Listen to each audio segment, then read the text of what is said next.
Әмсі менің әпкегенім болса, менің dadamdan 2 yıl burun tüyep gidişi. Könglim bek yerim. Bek yerim. Bu bir normal duygu. Normal es. Ben qabul qilman. İçi cho'nqur cho'kib, bütün badanim, bütün qalbim bilan his qilishga yo'l qo'yman.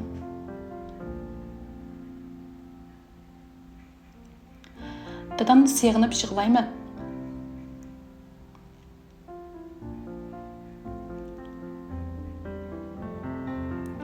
Ham shu vaqtda o'zimning kimligini asıltaman. Men bir so'yilgan qiz Sharifa. Men dadam tarafidan so'yilgan Sharifa.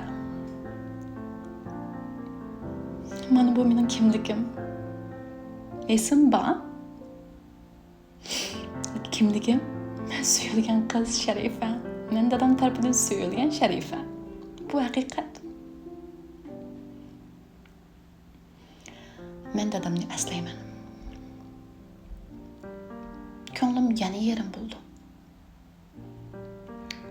Ba'zida bek kuchlik. Ba'zi azroq.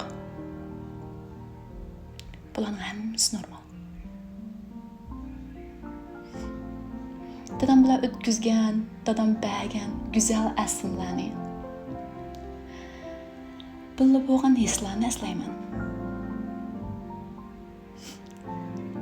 Dadam bilan moroj yegan vaqtni, dadam usul o'ynab berib, dunyodagi eng chiroyli qiz kim o, dada? deb aytishlarimni. Dada, qaraman sizga deb turay. Ingliz o'rganyapman. Men o'qib turay.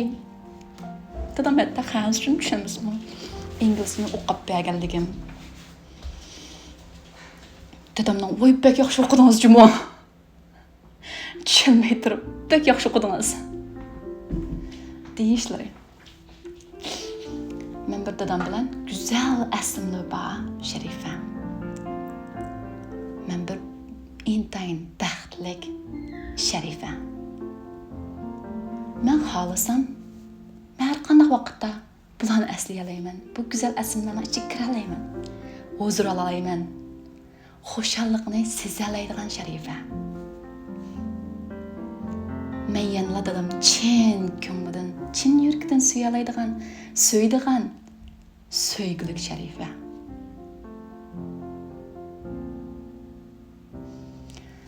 Men ko'nglim yerim bo'lganda o'ziga vaqt beradigan jasoratlik Sharifa.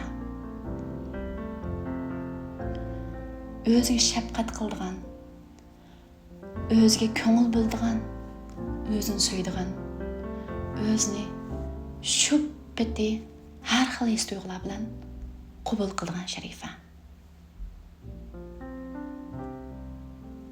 Bu mening kimligim.